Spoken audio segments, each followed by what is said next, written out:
Over to Prashant. तैयार है. So we'll need 30 seconds of dead air, sir. Everybody on standby. Prashant, tell me when the countdown begins. Sir, Randeep sir का video चला गया.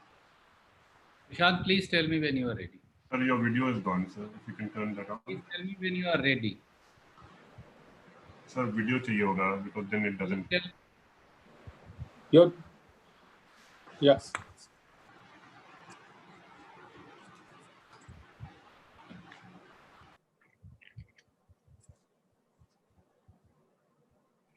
नमस्कार दोस्तों, सबसे पहले तो बहुत दिन के बाद, कई दिन के बाद मुलाकात हुई. मुझे उम्मीद है कि आप और आपका परिवार तरह से सुरक्षित है. दिल्ली में कई पत्रकार साथी कोरोना संक्रमण से ग्रस्त पाए गए, इसलिए कांग्रेस पार्टी की ओर से हम सब समेत कांग्रेस अध्यक्ष और राहुल जी को आपके स्वास्थ्य को लेकर लगातार चिंतित रहते हैं. मुझे उम्मीद है कि आप सब सुरक्षित हैं और सेफ हैं. जान जी, क्या मैं शुरू कर सकता हूं? Yes, sir, we can start. नमस्कार दोस्तों, आज अखिल भारतीय कांग्रेस कमेटी की इस विशेष पत्रकार वार्ता में आपका स्वागत है. हम एक गंभीर और महत्वपूर्ण विषय संक्षिप्त में लेकर आपके बीच में उपस्थित हुए हैं. कल शाम गृह मंत्रालय ने आदेश जारी कर 17 मई 2020 तक लॉकडाउन 3.0 लागू कर दिया. न प्रधानमंत्री सामने आए, न राष्ट्र के नाम संबोधन दिया, न गृह मंत्री ही आए, यहां तक कि कोई अधिकारी भी नहीं आया. आया तो केवल एक आधिकारिक आदेश, लॉकडाउन 3.0. देश को ना कुछ बताया, न सुझाया, न रास्ता बताया, न समय सीमा बताई और ना ही मुश्किलात का हल. न देशवासियों के मन की बात सुनी और ना अपनी कही, और ना ही देश के मन में उठ रहे लाखों सवालों का जवाब दिया. आदरणीय प्रधानमंत्री श्री नरेंद्र मोदी जी, 130 करोड़ भारतवासी जानना चाहते हैं और देश की ओर से 5 सवाल. नंबर 1, लॉकडाउन 3.0 के पीछे क्या लक्ष्य है, क्या उद्देश्य है, क्या रणनीति है, व क्या रास्ता है. सवाल नंबर 2, क्या लॉकडाउन 3.0 आखिरी है और 17 मई 2020 को खत्म हो जाएगा, या फिर लॉकडाउन 1.0 के बाद लॉकडाउन 2.0 और फिर लॉकडाउन 3.0 के बाद लॉकडाउन 4.0 व लॉकडाउन 5.0 भी आने वाला है. यह पूर्णतया खत्म कब होगा.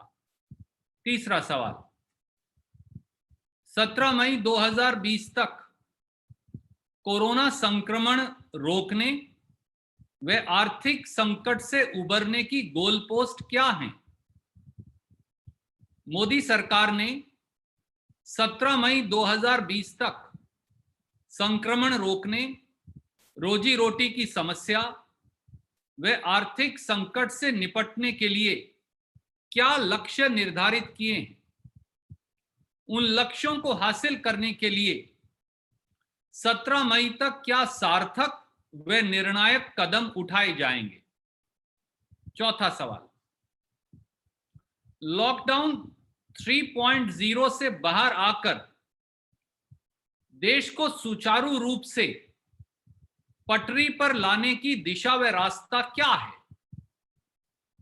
देश के भविष्य को लेकर मोदी जी की सोच व नीति क्या है. किसान की फसल कटाई, एमएसपी का भुगतान, एक एक दाने की खरीद के साथ आगे आने वाली खरीफ फसलों की बुआई व खाद, बीज, कीटनाशक दवाइयों की उपलब्धता करने का रोड मैप क्या है. 40 करोड़ से अधिक गांव शहर के मजदूरों की रोजी रोटी व राशन की व्यवस्था क्या है. 11 करोड़ नौकरियां देने वाले 4.25 करोड़ एमएसएमई इकाइयों को राहत कैसे मिलेगी? मध्यम वर्ग व नौकरी पेशा लोगों की बर्खास्त होती नौकरियों व तेजी से घट रही तनख्वाहों, इनको रोकने का रास्ता क्या है? टूरिज्म व होटल इंडस्ट्री, कपड़ा उद्योग, कंस्ट्रक्शन इंडस्ट्रीज, ऑटोमोबाइल व आईटी इंडस्ट्रीज, ट्रांसपोर्ट व एविएशन इंडस्ट्री, इनके नुकसान की भरपाई और इन्हें पुनः चालू करने की रणनीति क्या है? और पांचवा और आखिरी सवाल, 8 से 10 करोड़ मजदूरों की सुरक्षित व सुगम घर वापसी की टाइमलाइन व तरीका क्या है? देश इन 5 सवालों का जवाब जरूर चाहता है। कांग्रेस के 7 सुझाव हैं जो आज हम आपके माध्यम से मोदी सरकार को देना चाहेंगे। श्रीमती सोनिया गांधी जी व श्री राहुल गांधी जी ने बार बार फाइनेंशियल एक्शन प्लान पार्ट 2 की वकालत की है, अनेकों पत्र लिखे हैं और उनके आधार पर ये 7 सुझाव कांग्रेस के हैं।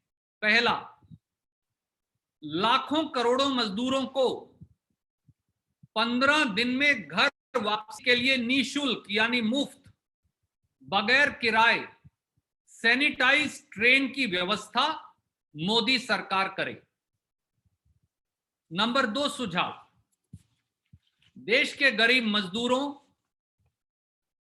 गरीबों व किसानों के जनधन खातों, पीएम किसान योजना खातों, एमजी नरेगा वर्करों के खातों व बुजुर्ग, महिला तथा विकलांगों के पेंशन खातों में बगैर देरी के सीधे 7,500 रुपए ट्रांसफर किए जाएं। व प्रति परिवार प्रति व्यक्ति को 10 किलो अनाज, चावल या गेहूं, 1 किलो दाल और आधा किलो चीनी बगैर देरी के मुहैया करवाई जाए। तीसरा सुझाव, किसानों का एक एक दाना न्यूनतम समर्थन मूल्य पर खरीदें व 24 घंटे के अंदर भुगतान करें।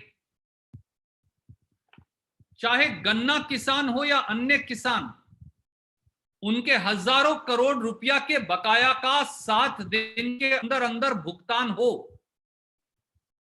किसान का ब्याज माफ कर 1 साल तक सारी कर्ज वसूलियों को स्थगित कर दिया जाए।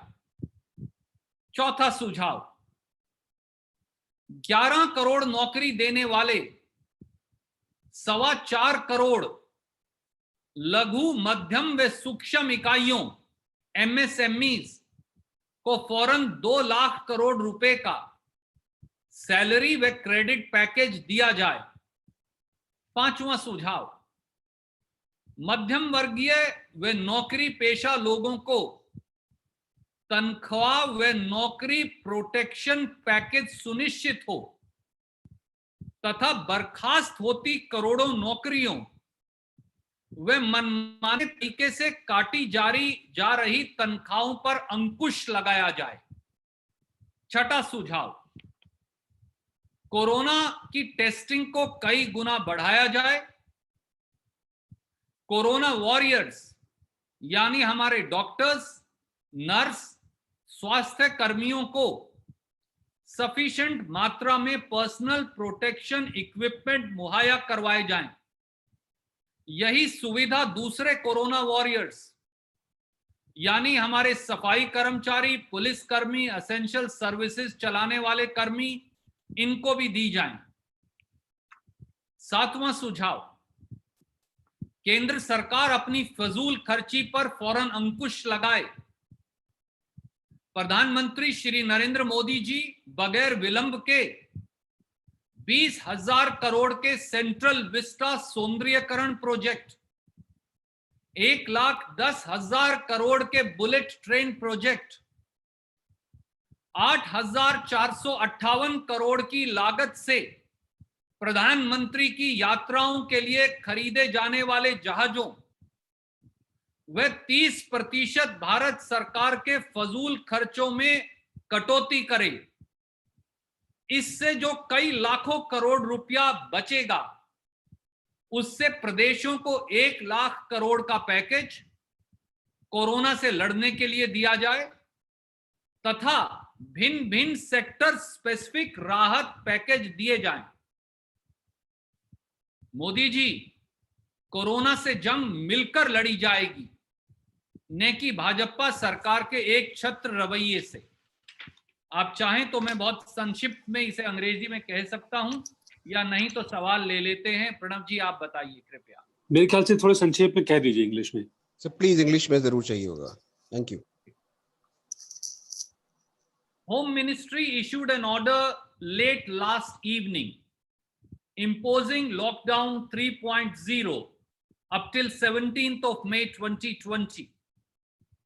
Neither did the Prime Minister come forward, nor did he address the nation.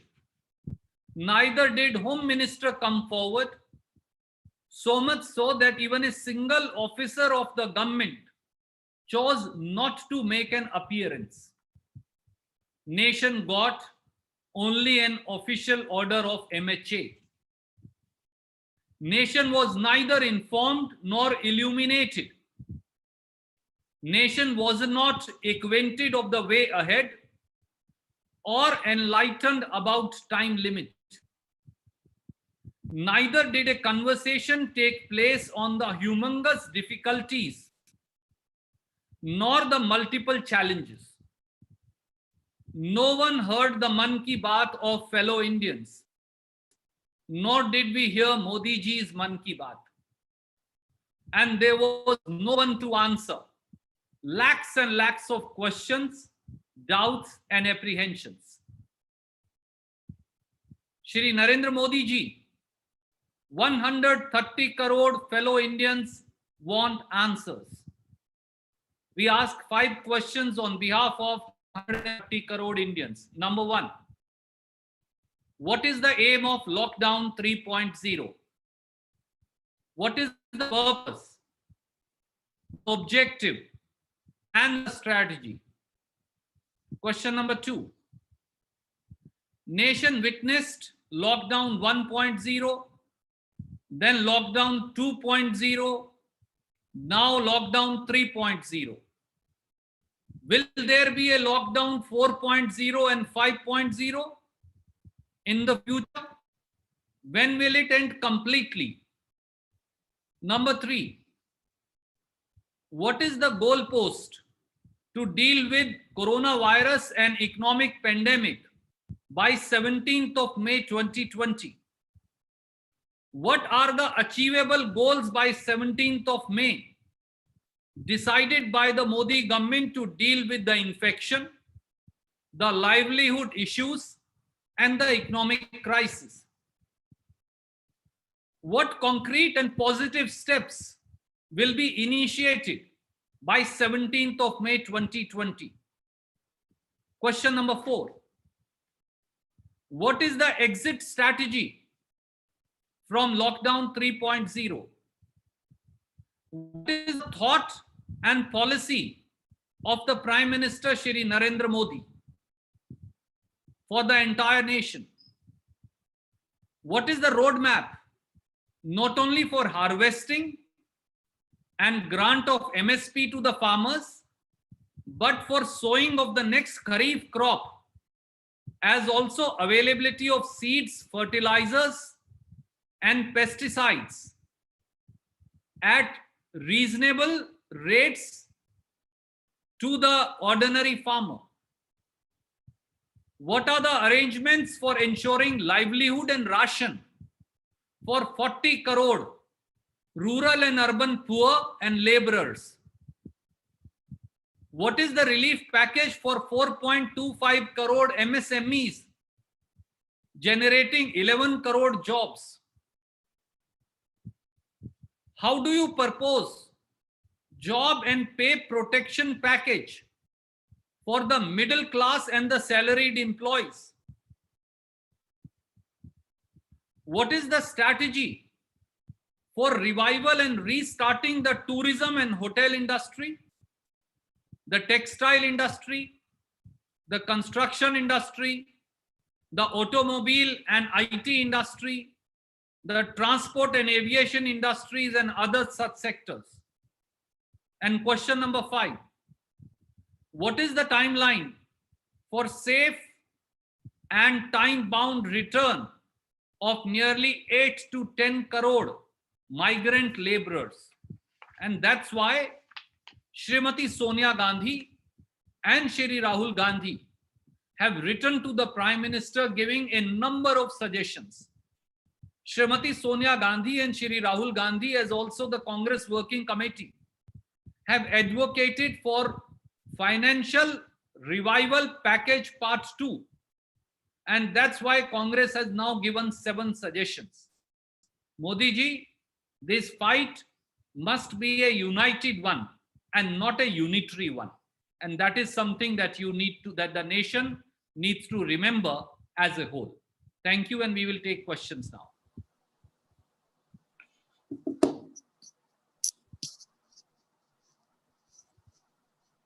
Thank you, sir. Yeah. I am looking for the first person who's wanting to ask. Ramanji has raised his finger. Samia is next. After Ramanji, please unmute करके पूछिए. हाँ. संदीप जी, कल जो home ministry की तरफ से lockdown बढ़ाने के संबंध में आदेश आया है और कुछ और जानकारी भी दी गई है कि क्या क्या छूट मिलेगी, क्या क्या छूट नहीं मिलेगी, लेकिन एक बड़ा कंफ्यूजन है कि रेड जोन में क्या छूट मिलेगी, ग्रीन जोन में क्या छूट मिलेगी, ऑरेंज जोन में क्या छूट मिलेगी। यानी कि कई डिस्ट्रिक्ट मजिस्ट्रेट से बात होने के बाद उन्हें भी अभी तक इसके बारे में पता नहीं चल पा रहा है कि अपने इलाके के लोगों को, जब उनके पास कई बिजनेसेस हाउस के फोन आ रहे हैं, कई जो व्यापार करने वाले लोग हैं उनका फोन आ रहा है, उनसे जो जानकारी लेना चाह रहे हैं, उनको अभी तक सामान्य तरीके से पता नहीं चल पाया है कि 4 तारीख से वो क्या खोल पाएंगे, कैसी छूट वो दे पाएंगे, क्या नहीं दे पाएंगे। आपको लगता नहीं कि सरकार को इस संबंध में पूरी तरीके से साफगोई से बात बतानी चाहिए?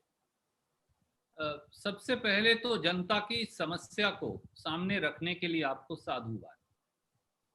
लाखों शिकायतें इस प्रकार की कांग्रेस पार्टी की प्रांतीय इकाइयों, जिला इकाइयों व राष्ट्रीय इकाइयों तथा अग्रिम संगठनों को भी आई है।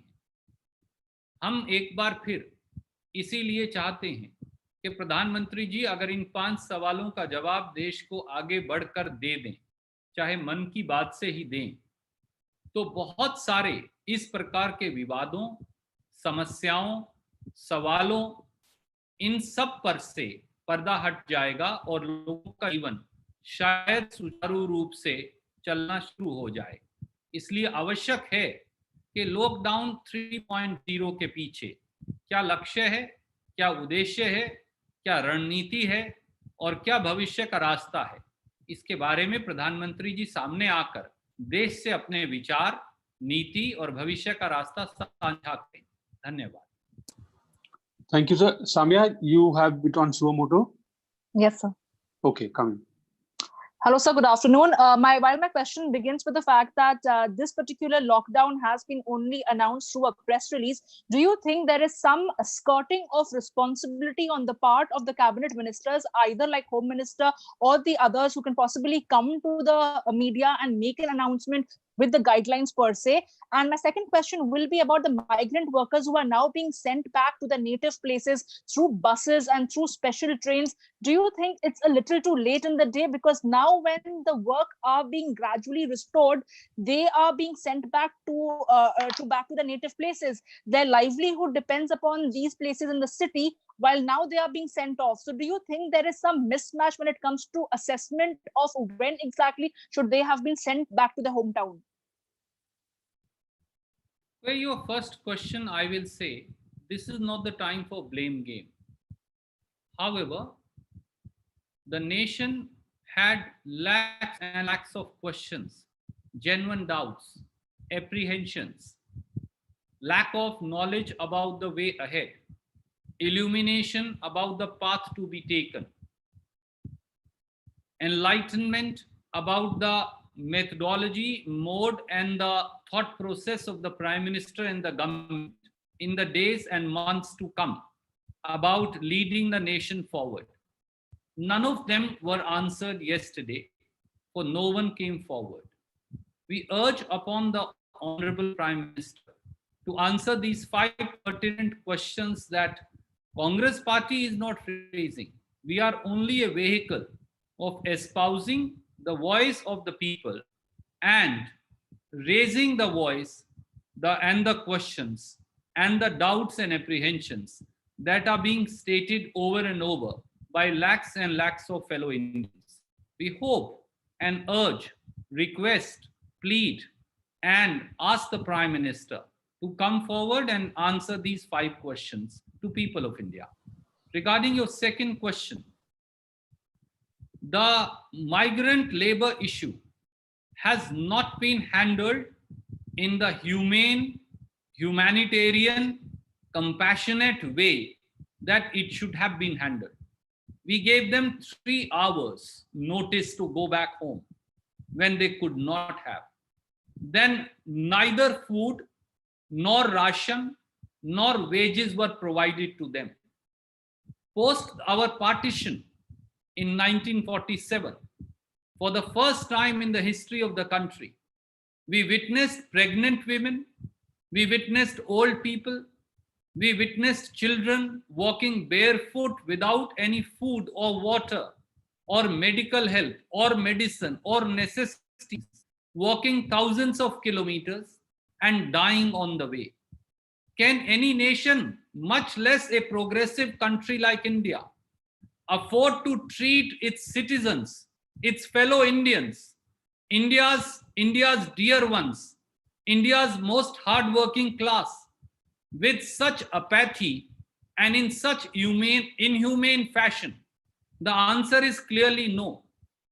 We urge upon Government of India to not shirk its responsibility. How can lakhs and crores of migrant workers go home in buses by paying fares from their own pocket, by adhering to social distancing? Can I give you an example? There are 7 lakh migrant workers in Ludhiana, Punjab. In one bus, only 25 people can go. You need nearly 10,000 buses for them to carry them back either to Uttar Pradesh or to Bihar. How many months will it take for them to go back home? So we urge upon Prime Minister Shri Narendra Modi and Government of India to carry them back home free of cost in sanitized trains by arranging appropriate food and ration.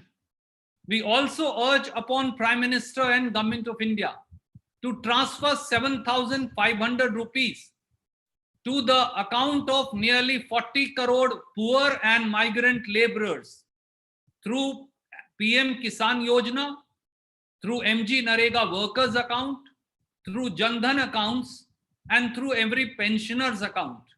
Anything else will be a travesty of justice and of every founding principle that India stands upon. We sincerely hope that Prime Minister is listening to this and will today itself act upon the same. Thank you. Thank you, sir. We'll go to Siddharth from ANI. Siddharth, come in, please. नमस्कार sir, मेरा सवाल ये है कि जो green zone और yellow zone के अंदर एक्टिविटीज शुरू की गई हैं, क्या कांग्रेस इसका समर्थन करती है? दूसरा सवाल ये कि कई जो प्राइवेट जो एंटरप्रेन्योर्स हैं, कई यूनिवर्सिटीज हैं, वहां से साफ अपने टीचर्स को और अपने एम्प्लॉयज को ये मैसेज दे दिया गया है कि मई से लेके आगे कई महीनों तक जब तक नॉर्मलाइज नहीं होती हैं चीजें, वो सैलरी नहीं दे पाएंगे।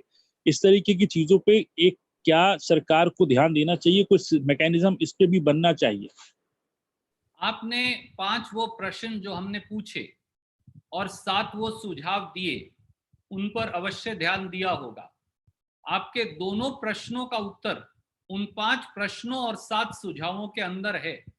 मैं फिर भी ये दोहराऊंगा, आज मध्यम वर्गीय लोग, आज निजी और सरकारी क्षेत्रों में काम कर रहे नौकरी पेशा लोग करोड़ों करोड़ों रोजगार खोने से रोजी रोटी को मोहताज हो गए हैं और जिनके पास रोजगार है भी उनकी तनख्वाहें 50 से 70% तक काट दी गई हैं।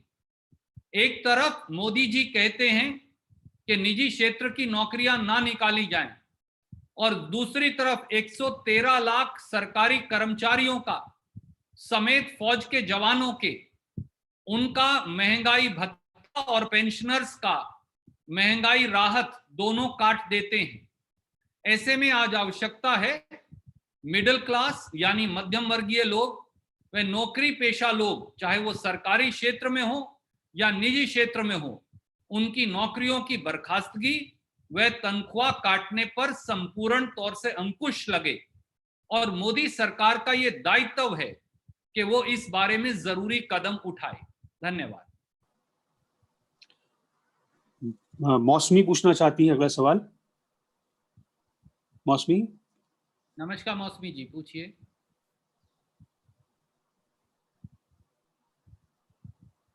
नमस्कार मौसमी जी। मौसमी क्या सुन सकती हैं? मेरे ख्याल से अगला सवाल मोहित पूछ लें तब तक। मोहित from news nation. Mohit ji पूछिए। नमस्कार सर। नमस्कार, मेरी आवाज आ रही है? हाँ आ रही है। मोहित जी आ रही है, आप सवाल पूछिए कृपया। जी, मेरा सवाल ये है कि जिस तरीके से कोरोना का संक्रमण लगातार देश में बढ़ रहा है, 37,000 से ज्यादा अब तक मामले आ चुके हैं। देश में डेली 25 से 30,000 ही टेस्ट हो रहे हैं। अगर हम अमेरिका की बात कर रहे हैं या दूसरे मुल्कों की बात कर लें तो 1 से 1.5 लाख तक अमेरिका में टेस्ट हो रहा है और वहां पे जो केसेस आ रहे हैं वो हमारे सामने है। ऐसे में हिंदुस्तान में आपको नहीं लगता है कि जिस रूप में टेस्ट होना चाहिए था उस रूप में टेस्ट नहीं हो पा रहा है, जिसकी वजह से एक्चुअल जो डेटा आ सकता था वक्त पे वो नहीं आ पा रहा है? और यही स्थिति अगर रही तो आने वाले दिनों में जो है, क्योंकि डेंसिटी के हिसाब से, पॉपुलेशन के हिसाब से हिंदुस्तान बहुत बड़ा देश है, स्थितियां और ज्यादा बिगड़ाल हो जाएंगी। मोहित जी, कोरोना संक्रमण को लेकर श्रीमती सोनिया गांधी जी ने, श्री राहुल गांधी जी ने वो पत्रकार वार्ता जो आपसे की और पत्र जो प्रधानमंत्री जी को लिखे, वे कांग्रेस कार्य समिति ने अनेकों बार चिंता जताई है। हमने बार बार ये कहा है कि कोरोना से लड़ाई का एकमात्र रास्ता है टेस्ट, ट्रेस, क्वारंटीन। सरकार वो चाहे ना सुन रही हो, पर हर रोज और बार बार हम ये प्रश्न उठाते रहेंगे। हिंदुस्तान में मौजूदा टेस्ट संख्या जो 50 से 60 हजार के करीब है, शायद उससे 10 गुना ज्यादा कम से कम इसे बढ़ाने की आवश्यकता है। तभी कोरोना से जंग जीती जा पाएंगे और तभी हम सही मायनों में संक्रमण का अंदेशा लगा सकेंगे कि वो किस हिस्से में कितना संक्रमण है और कितनी जरूरियात और हैं स्वास्थ्य सुविधाओं की भी और आर्थिक राहत की भी। आज इस बारे में फिर हमने सुझाव दिया है।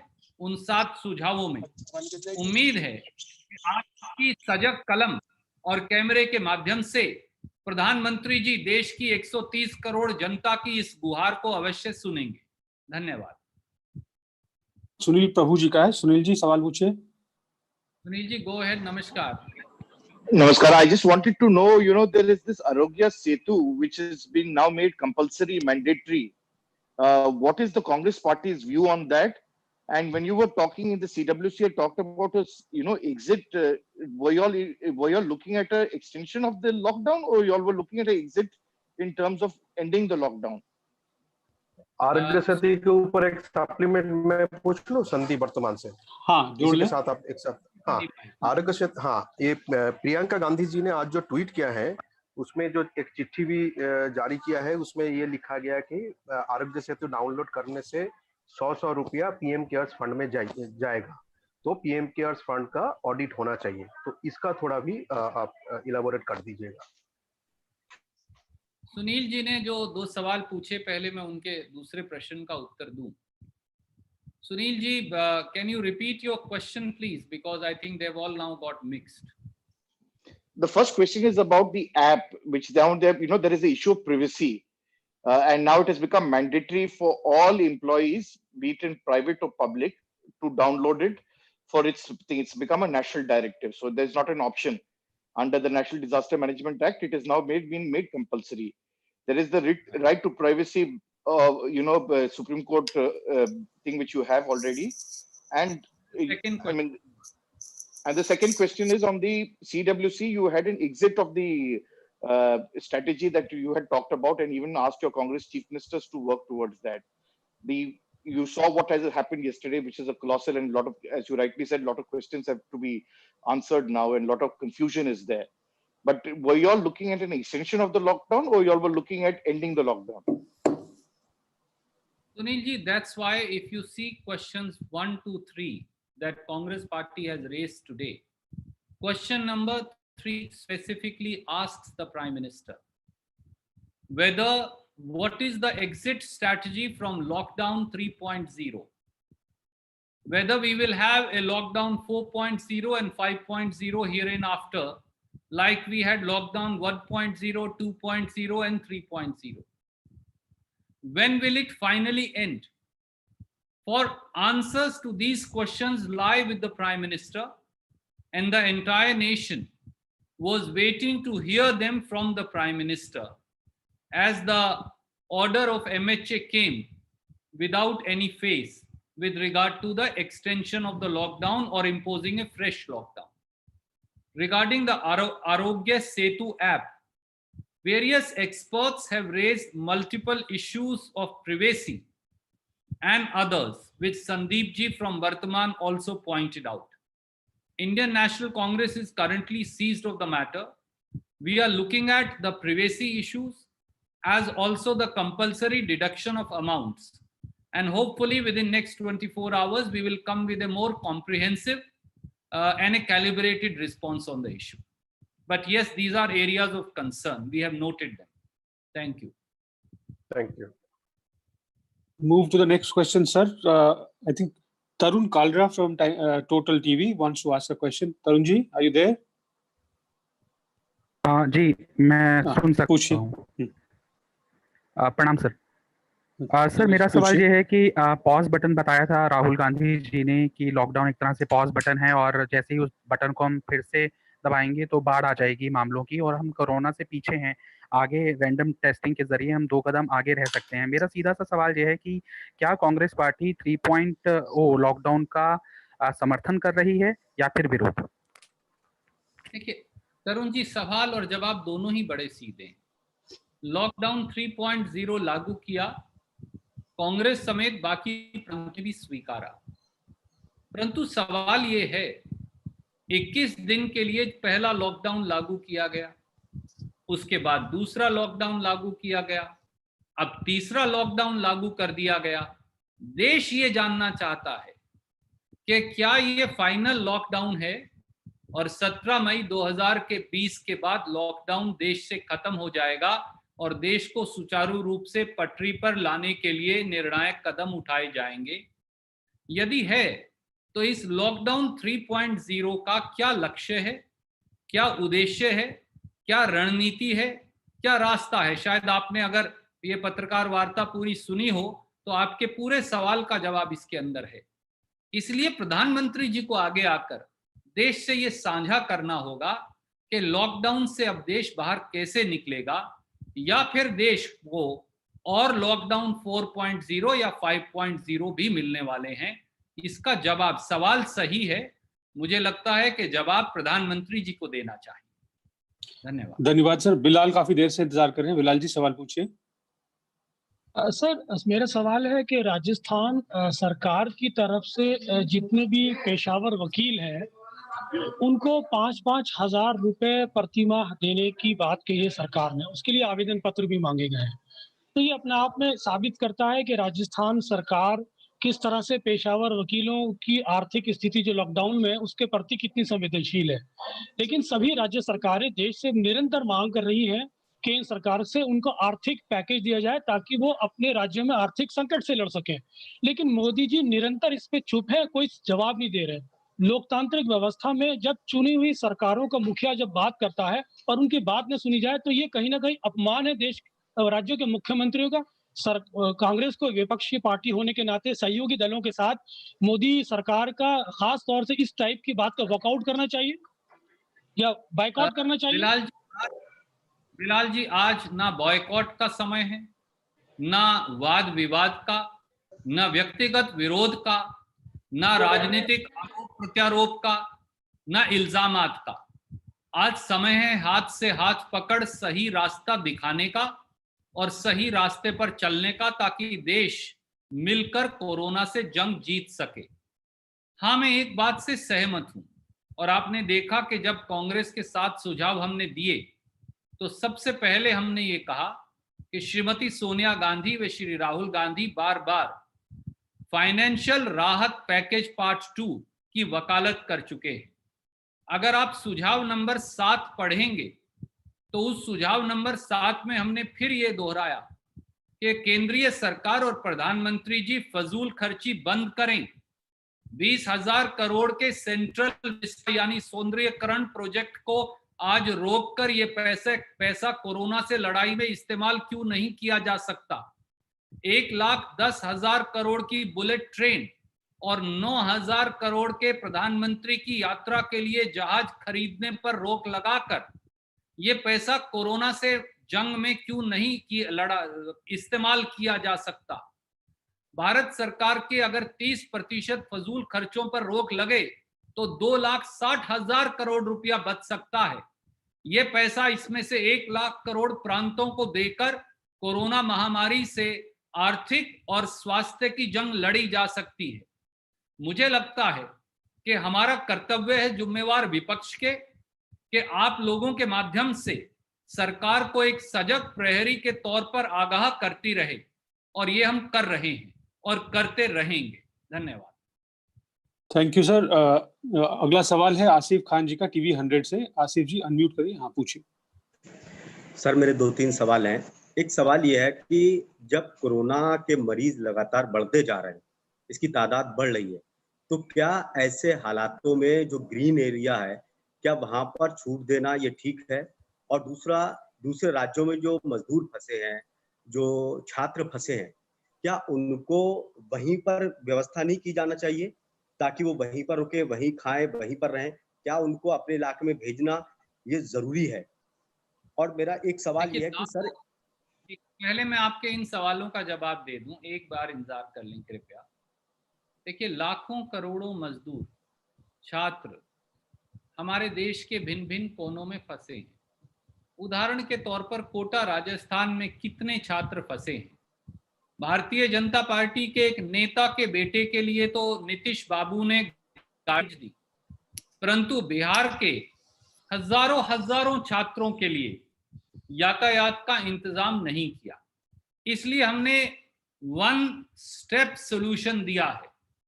केंद्र सरकार बगैर खर्चे के, बगैर टिकट के, बगैर किराए के स्पेशल सैनिटाइज ट्रेन खाना सहित डेस्टिनेशन टू डेस्टिनेशन चलाकर सभी मजदूरों, छात्रों और दूसरे लोगों को अपने अपने घर जाने का पुख्ता इंतजाम करे। यही एक रास्ता है ज्यादा से ज्यादा लोगों को 15 दिन के अंदर अंदर अपने घर पहुंचाने का। इसी प्रकार से लाखों लोग हिंदुस्तान के विदेशों में फंसे हैं। आप देखिए, आए दिन कनाडा, अमेरिका, इंग्लैंड विशेष फ्लाइट्स चलाकर अमृतसर से, दिल्ली से, बेंगलोर से, देश के अलग अलग कोनों से अपने नागरिकों को अपने अपने देश वापस ले जा रहे हैं। तो भारत एयर इंडिया और दूसरी एयरलाइन के माध्यम से विदेशों में फंसे, खाड़ी के देशों में फंसे हमारे लाखों लोगों को वापस क्यों नहीं ला सकता? ये मानवीय कदम है, हम इसकी वकालत करते हैं और इसे निःशुल्क बगैर किसी फीस के किया जाना चाहिए। धन्यवाद। Pranav ji, can we conclude now? Sir, the last question, I reserve the right to the last question. Shilesh ji ने पूछा लोकमत से, ये कल जो इवेंट है उसके संबंध में है। The army has been asked to do flower showering, lighting etc. to pay respect to doctors and others. On the other hand, they have been deprived of their basic needs like PPE kit, masks, etc. What do you think, in your opinion? A huge amount of money is being spent on this. आदरणीय मोदी जी, हम बड़ा हाथ जोड़कर विनम्रता से करेंगे। पूरा देश हमारे डॉक्टर, सिपाहियों, नर्सेस के लिए उन्होंने थाली बजाई, फिर ताली बजाई, फिर दिए जलाए, और ये बहादुरी की बात है कि हमारी सेना भी उन्हें सलाम करेगी। पर डॉक्टर, नर्स, स्वास्थ्य कर्मियों, सफाई कर्मियों, कोरोना वॉरियर्स को क्या चाहिए? उन्हें पर्सनल प्रोटेक्शन इक्विपमेंट चाहिए जो आज भी उपलब्ध नहीं। उन्हें N95 मास्क चाहिए जो आप नहीं दिलवा पा रहे। कोरोना संक्रमण से कितने ही डॉक्टर, नर्स, स्वास्थ्य कर्मी, पत्रकार, पुलिसकर्मी, सफाई कर्मी, ये सब ग्रस्त हो गए और इनका परिवार खतरे में पड़ गया, पर किसी को परवाह नहीं। इनको डबल तनख्वाह चाहिए, आर्थिक सहायता चाहिए, पर कोई देता नहीं। उनको हमारा सम्मान और स्नेह तो चाहिए, पर उन्हें रैपिड टेस्टिंग किट्स चाहिए जो असली हो, नकली ना हो। उन्हें personal protection equipment, body ओवरऑल्स, gloves, head cover, goggles, shoe cover, ये चाहिए। इसलिए इस लड़ाई में सबसे पहला काम, सबसे लॉडेबल काम होगा हमारे कोरोना वाहकों को, कोरोना सैनिकों को, ये सब कैटेगरीज जो मैंने बताई जिनमें पत्रकार भी शामिल हैं, इनकी नौकरी बर्खास्त ना हो, इनकी तनख्वाह ना काटी जाए, इनको पर्सनल प्रोटेक्शन इक्विपमेंट मिले, इनको N95 मास्क मिले, इनकी तनख्वाह दुगनी हो जाए। अगर पूरा देश मिलकर और देश की सरकार ये सुनिश्चित कर दे तो ये सबसे बड़ी अनन्य सेवा होगी। धन्यवाद। सर, मौसमी वापस आ गई, अगर आप ले सकते हैं सवाल आखिरी। हाँ मौसमी जी बताइए प्लीज। सॉरी सर, थोड़ा नेटवर्क शायद प्रॉब्लम था। सर, उत्तर प्रदेश सरकार ने अभी निर्देश जारी किए हैं और जो केंद्र सरकार ने आदेश दिया है उसी के तहत कहा है कि 15 से 20 लाख को लोगों को रोजगार देने के लिए योजना तुरंत बनाई जाए। पीएम आवास योजना के तहत मनरेगा के कर्मचारियों, श्रमिकों को रोजगार दिया जाए और अपनी पीठ थपथपाई है जिस तरह से कोरोना से उत्तर प्रदेश सरकार ने जो हैंडलिंग की है। तो किस तरह से आप देखते हैं इस पूरे मसले को? और उत्तर प्रदेश क्योंकि वन ऑफ द हॉटस्पॉट्स है अपने आप में ही पूरा प्रदेश, क्या आप संतुष्ट हैं उनके इस निर्देश से? आदित्यनाथ जी पीठ तो अक्सर थपथपाते हैं, मशहूरी भी बहुत करवाते हैं, अखबार में खबरें भी बहुत छपवाते हैं, टेलीविजन पर समाचार भी बहुत चलवाते हैं, पर जमीनी हकीकत से अनेकों बार मुंह मोड़ लेते हैं। सबसे पहला काम उन्हें राजस्थान और छत्तीसगढ़, जो छत्तीसगढ़ उनका पड़ोसी प्रदेश है, उससे अनुसरण कर 35 किलो अनाज पहले हर गरीब के घर में भिजवाइए। सबसे बड़ी सेवा यही होगी। और आप तो योगी हैं, अपने आप को योगी कहते हैं। जन सेवा ही प्रभु की सेवा है। 7500 रुपया इन मजदूरों के खाते में डलवाइए, जैसा राजस्थान की सरकार ने 1500 रुपया और 2500 रुपया की 2 किस्तें डलवाई हैं। सब विधवाओं, अपंगों और उनके साथ साथ बुजुर्गों, उनको 3-3 महीने की पेंशन एडवांस में दीजिए। एमजी नरेगा का काम इस समय संभव नहीं, तो कम से कम 3 महीने का एमजी नरेगा के वेजेस उनके खाते में एडवांस में डलाइए।